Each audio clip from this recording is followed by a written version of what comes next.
Here's something most people get backwards about rest. We think calm comes from what we do at home, the bath, the sofa, the snacks. But science says your nervous system starts unwinding before you even sit down. Actually, before you even take your coat off. The moment your brain recognizes where you are, something shifts.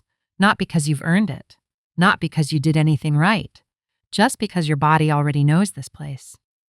Most of us spend our days in a permanent state of on, alert, switched on, ready for the next thing. Work, commute, people, noise, decisions. Your nervous system is running through all of it quietly in the background, and at some point, often without consciously planning it, you start looking forward to getting home.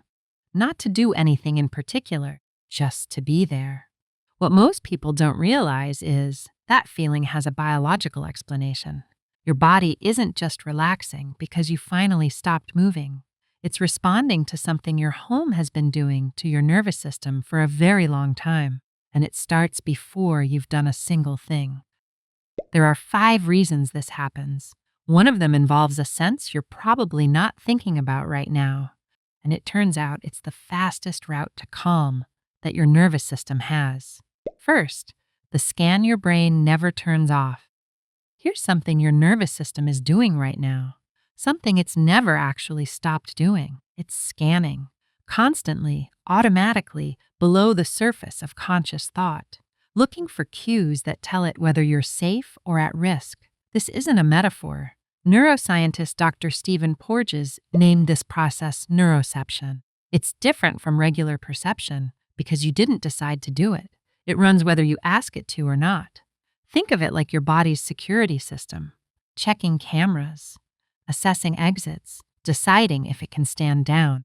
When neuroception picks up something familiar, something it's seen before and survived, the threat response starts to quiet.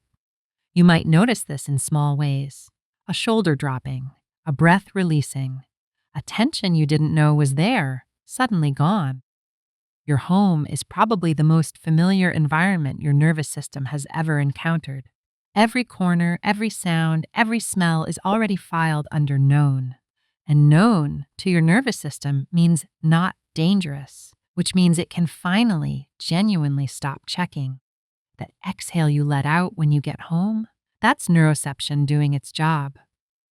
Second, predictability is your nervous system's love language. Your brain is, at its core, a prediction machine. It doesn't just process what's happening right now. It's constantly trying to guess what comes next. And when it can predict what comes next, it relaxes. When it can't, it quietly panics.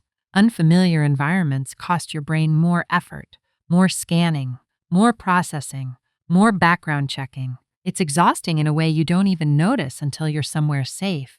Your home is the most predictable place most of us have. You know where everything is. You know what sounds to expect. You know how the light sits in the afternoon. Your brain doesn't have to work hard there. It's already done that work 1,000 times before. And when your brain doesn't have to work hard, your body settles. Cortisol can ease. Muscles settle. Breathing slows. That heavy tiredness you feel the moment you get home, that's not you getting more tired.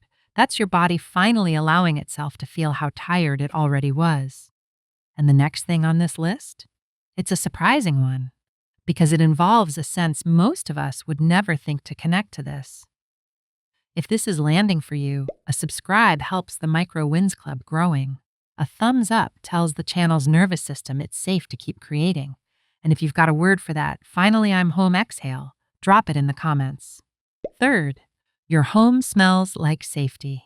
Here's the one nobody talks about. Smell.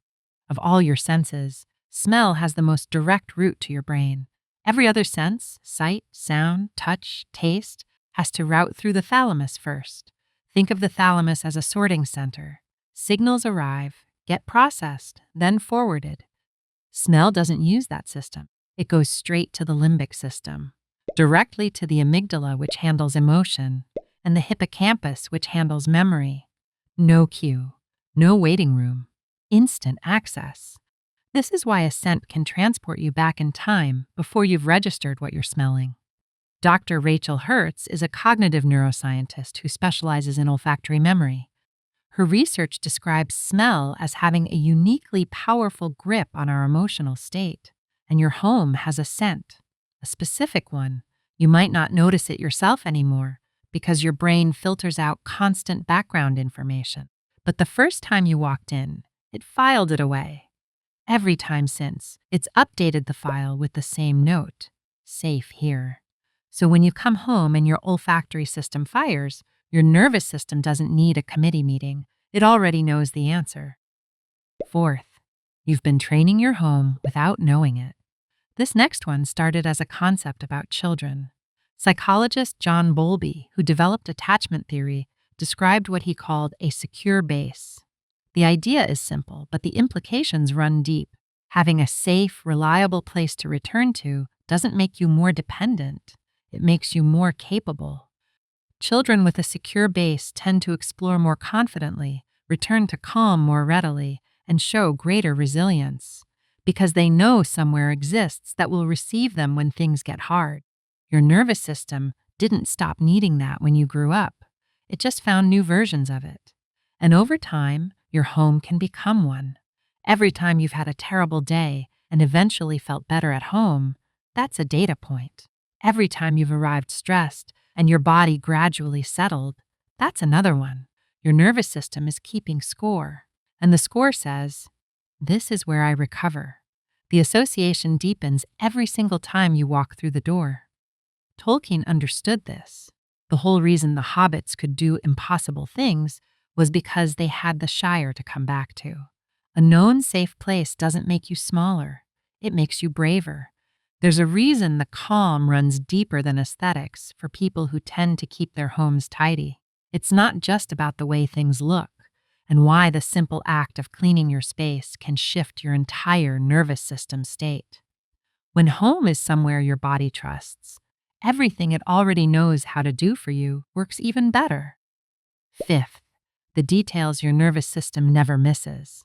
Here's the thing about your home calming you down. It's not one big switch that flips. It's a whole collection of tiny signals, all arriving at once. The quality of the light, the texture of the blanket you always reach for, the specific sounds of your space, a familiar creak, a hum you've learned, traffic you've tuned out. Each one is a cue. Your nervous system collects them all and quietly runs a verdict. Designers and researchers working at the intersection of neuroscience and architecture call these sensory anchors, the cues your specific environment has trained your body to associate with safety and rest.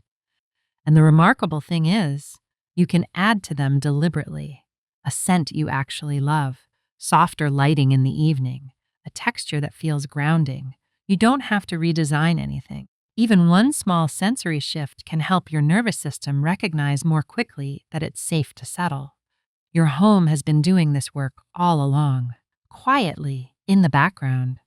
Without telling you, it just helps to know. So, your nervous system has been cueing off your home this whole time.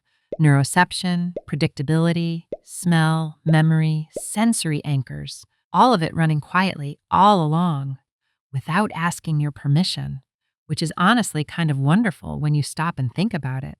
The micro win for today. Find one thing in your home that already calms you. A spot, a scent, a specific kind of light, and notice it on purpose the next time you walk in. That's enough. Drop it in the comments if you want. What's the one thing in your home that instantly resets you? There's more on this channel about how small shifts in your environment and habits can quietly change how you feel. Take a look when you're ready. See you in the next episode of Micro Wins Club. Small steps towards real change.